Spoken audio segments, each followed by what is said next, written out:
Hello, everyone. Welcome back to another episode of Fourth and Gold right here at Beyond the Big Ten. You can follow us at Beyond the Big Ten, where we go beyond the game and give you all the greatest updates, news, and content for all your college football and college basketball heading into the season. I'm Joey Christopoulos. Let's bring in our host for the day.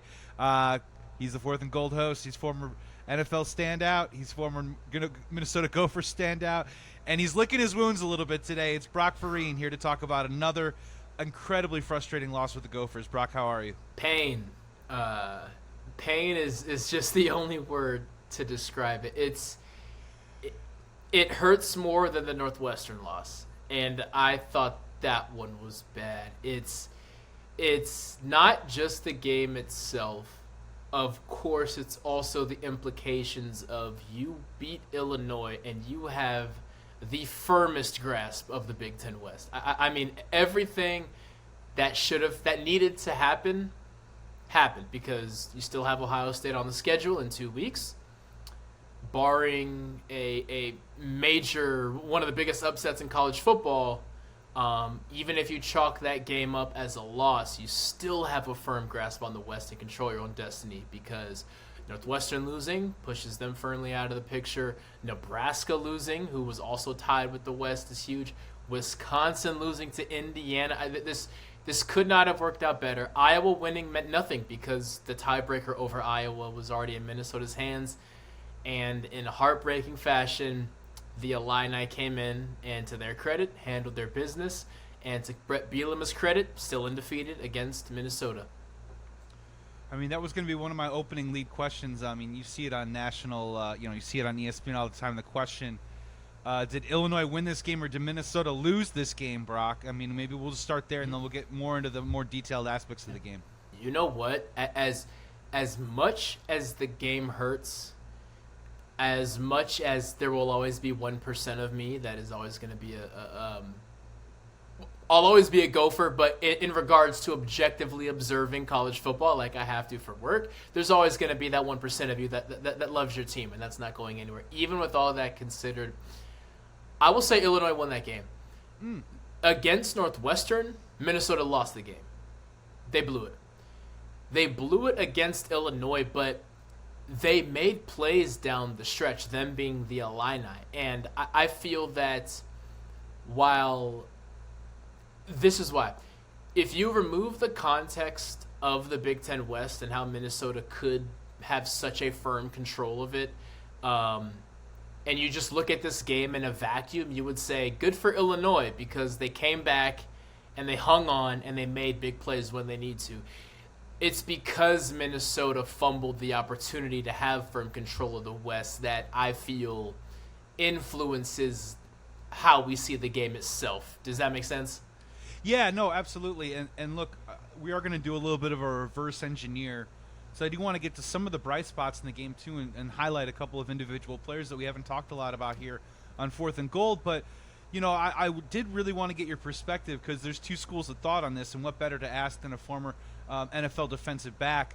When that last drive or those last moments in the game, and Illinois has to go to its backup. I mean, Luke Altmaier played pretty decently throughout the game. He gets hurt.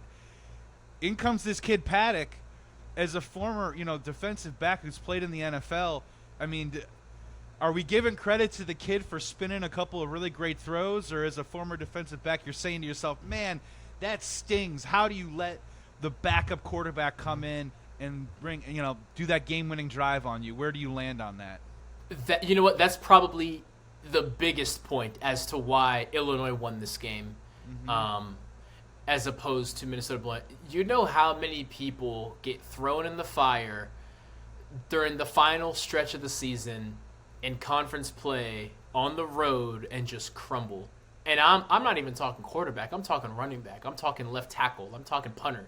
And just crumble under the pressure because you're playing against guys who have played 800 snaps this year already, That's an absurd number, but you know what I'm saying. Yeah. To be a quarterback in that moment, there's two ways to do it. There is, I'm going to rely on the veterans around me. I'm going to trust that coach is going to tell me where to put this ball. And if everything goes according to plan, we can win. Or we can be like Paddock and say, I'm going to go out there and win this thing.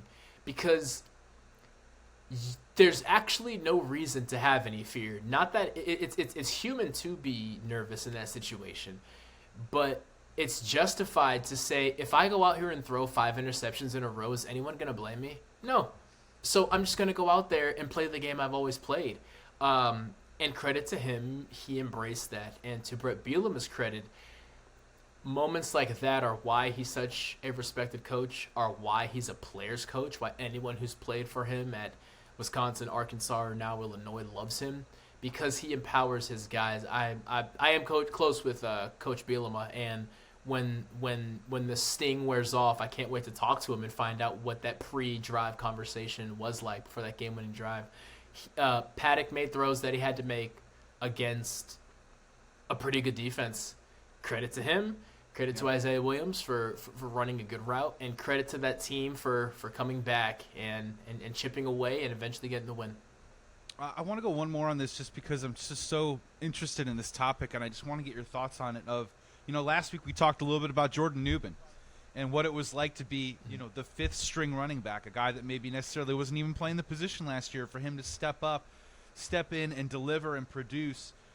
I mean, is it hyperbole to say that the backup quarterback's job and what Paddock did is that one of the harder things to pull off in sports? Just because for someone that's never played the game before, I'm just thinking, of course we say we're preparing to play, right? We know the playbook, we're ready to roll, but on every single snap of that game, he has to be on edge and ready to come in and perform at any moment.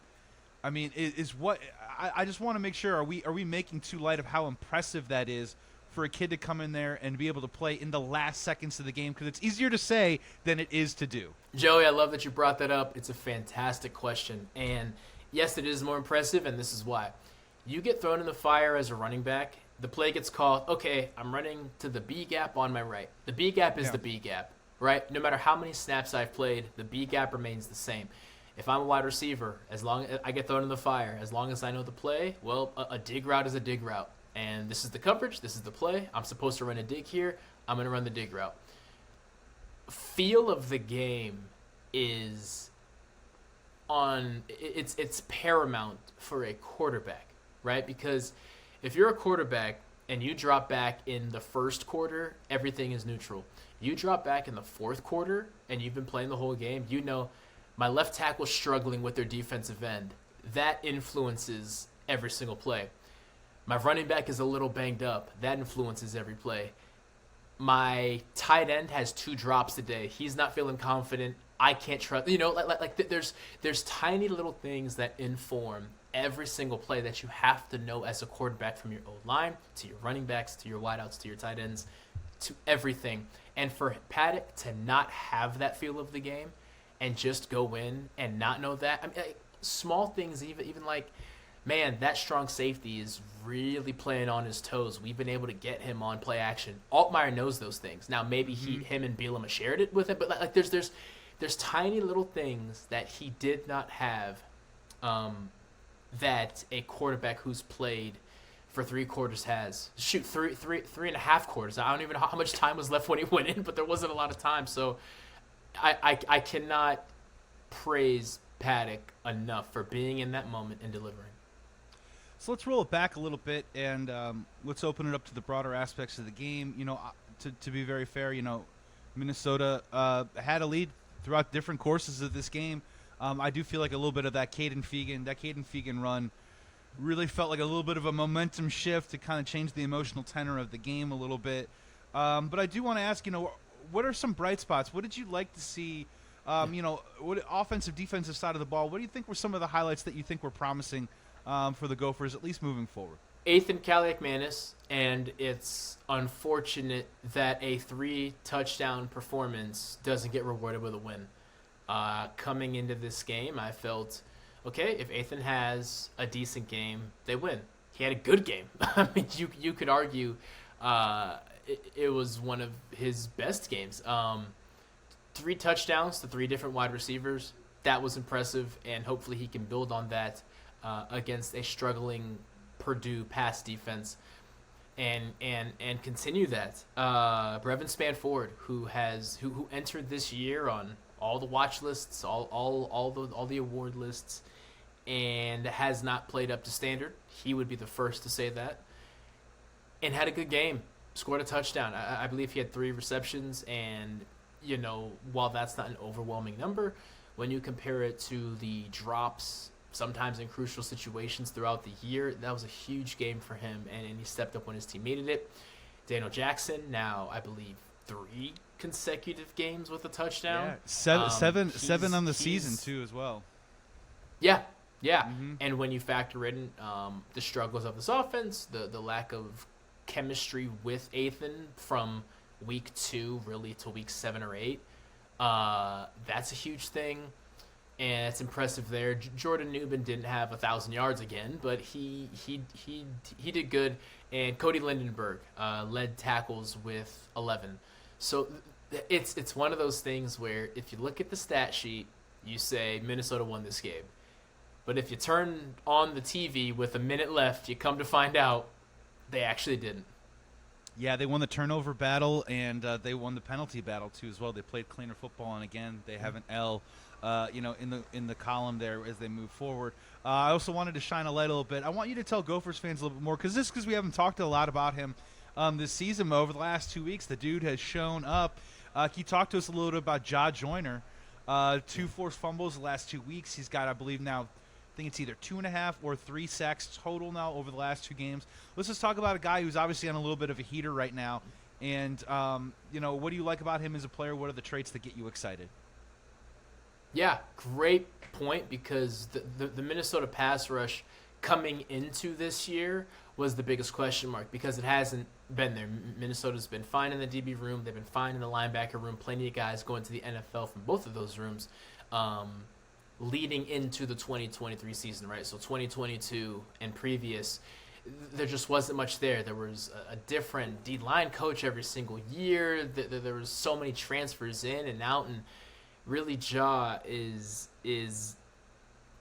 physically, if we're talking physical gifts, is by far the most impressive guy in that room. And even last year, ranked top 3 in the Big Ten in regards of successful pressures against quarterbacks. Meaning, if pressure is brought, and it's a gray area stat, right? When is a quarterback under pressure? When is he under duress? When is a guy in his face? But the fact is, his name was amongst the guys from Michigan and Ohio State in regards to when he is on the field, he is affecting the quarterback. So there were high expectations. Not much from the D-line early in the year, but to Ja's credit, he has established himself as a guy that offensive lines for the final weeks of the season have to know where he is. And that affects everything. With attention on him as a defensive end, that's less attention that can be put on linebackers. That's something that's in the quarterback's head. Now that's less attention that quarterback can put on the DBs. So it's huge to have a consistent pass rusher and also a guy who does this thing in the run game. But as a pass rusher, it just affects everything. It's one more thing that the offense has to factor in. Hopefully we can see it for the final three games of this regular season. Yeah, and when you mention consistent too, I mean, that's the biggest boon to the Gophers defensive line. And when you play it in the Illinois offensive line, that, trust me, a lot of Illinois fans have been complaining about that offensive line all season long. You need someone to take advantage of that matchup and step up, and hopefully that's going to be something that he can carry over to Purdue. Let's get to some of the bigger topics here. I got one more painful one for you, just to tie a bow up on this. Minnesota is 5-4 now, as you mentioned at the top of the pod. I mean, a prime weekend to take advantage in the Big Ten West standings, and it just slipped right through their fingers. As you mentioned, Nebraska lost, Wisconsin lost, a lot of 5-4s out there. Minnesota also sitting there at 5-4. So, I mean, give it to us straight, Brock. Has the light dimmed? What have the hopes gone out the window just a little bit, probably, for Minnesota to really compete in this Big Ten West now with Iowa with 7 wins? They need a lot of help, and what you have to bank on now is Wisconsin lost to Indiana. No shade on Indiana, but Wisconsin was down their starting quarterback, their starting running back, and their starting wide receiver. 3 guys who are expected to be back before Wisconsin plays Nebraska. So now you have a situation where not only are you hoping that Iowa has a collapse. It's also, if Iowa even has a collapse, are you next in line to take advantage of that, right? It's Wisconsin played the worst game that they've played, and while Iowa beat them, if Iowa falls apart down the stretch, Wisconsin getting all their guys back likely puts them as the favorite for the number 2 spot. Yeah. In the West, Minnesota did themselves no favors. When you lose to Northwestern and you still have Ohio State on the schedule, it's okay. We're not out of this yet, because even if miracles happen, but if we lose to Ohio State, we have a little bit of leeway. Now you drop to, you need so much help that I don't know what that speech is going to be like for PJ Fleck on Tuesday morning, Wednesday morning, whenever they hit the practice field next. But it's always tough to motivate a room full of guys who statistically might still be in it, but practically no. The odds aren't fantastic. Yeah, when you get trapped in a numbers game, it can be really frustrating, especially from a fan's perspective, and especially when you look at this past weekend. It really kind of fell the Gophers' way, and they just couldn't capitalize, and now they're kind of sitting where they're sitting. So rolling forward right now, they're taking on a 2-7 Purdue team this weekend. You would like to think that Minnesota's going to come out with a win. But for you personally, maybe beyond the keys to what it's going to take to beat Purdue, I'm sure we can come up with a couple of those. But what is one factor, pick a side of the ball right now, that you really want to see step up and perform this weekend, make a statement a little bit, and show that this Gophers team has a lot to fight for in the final 3 games? The wide receiver room, because Purdue has struggled mightily in pass defense. They bring a lot of pressure. Purdue is going to run man just about every single play.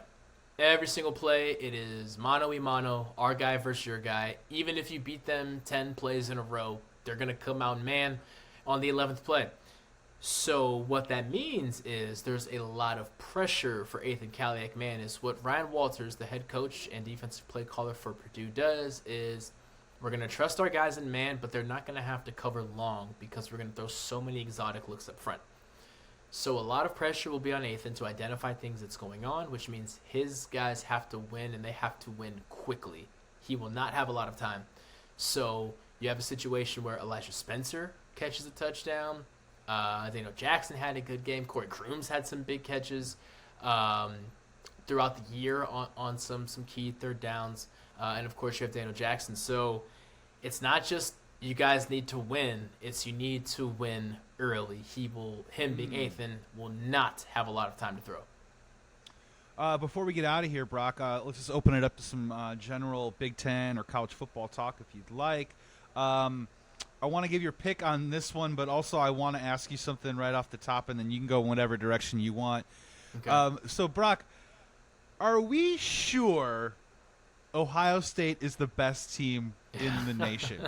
Are you buying that? I mean, they have all the pieces, but are Kyle McCord's turnovers enough to maybe make you say, hey, wait a second, I know the ranking is the ranking, but I'm not buying it. So is Ohio State the best team in the nation right now? They still are. Okay, I'll tell you this.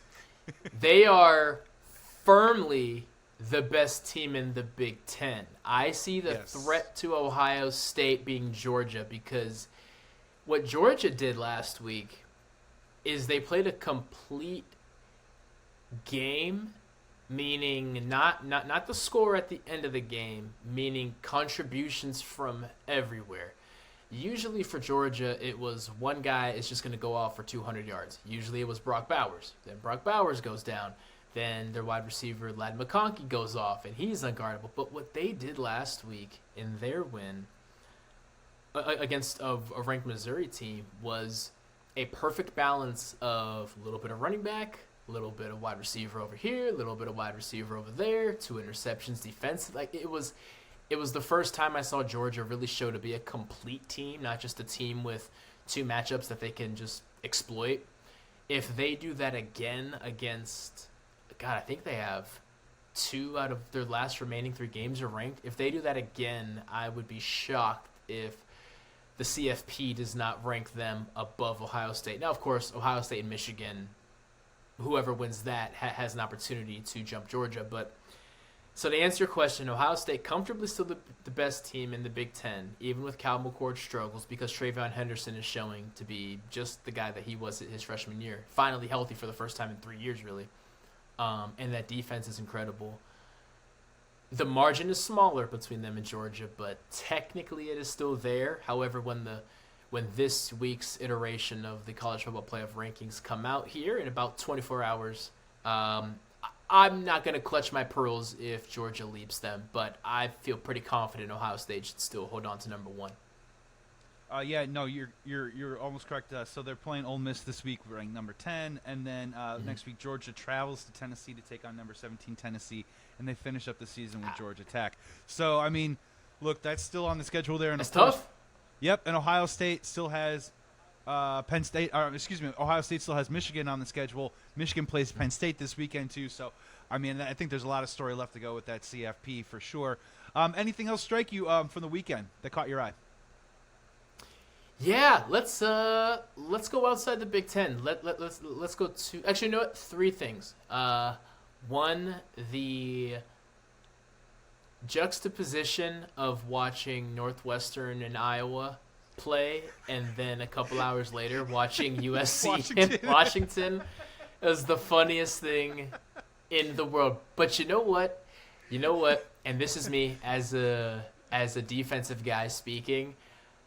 I loved the first game more because watching Pac-12 football and all these points, as you can imagine, it gives me a heart attack. I'm screaming, wondering, why are they not covering that guy? How do you miss that tackle? Why are they adjusting this? Whereas I know the other 50% of fans are saying, how did he drop that pass? How are they not scoring points? Why are you kicking a field goal?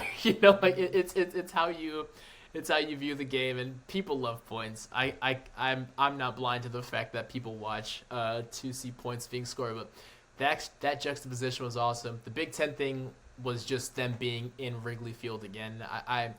I selfishly hope that when Northwestern does build their new stadium, that Wrigley Field does become their home field. I know can't even imagine the complications that comes with, but that was a cool thing.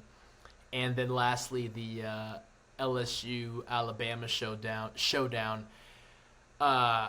Alabama is a serious threat to Georgia in the SEC championship. I'm putting Alabama there because they have really nothing left on their schedule. They play Kentucky this week, then they play Chattanooga in that SEC bye week, as they call it, the week before everyone's rivalry game, and then they have Auburn, who stinks. So Alabama's going to the SEC championship. They're a legitimate threat to Georgia, and if they beat Georgia, they're the ones in the playoffs. So a lot to keep an eye on. I love how much parity there is in this college football season. You could take 18 names, put them on shuffle, and any of those 4 names could represent in the college football playoff, and I wouldn't have it any other way.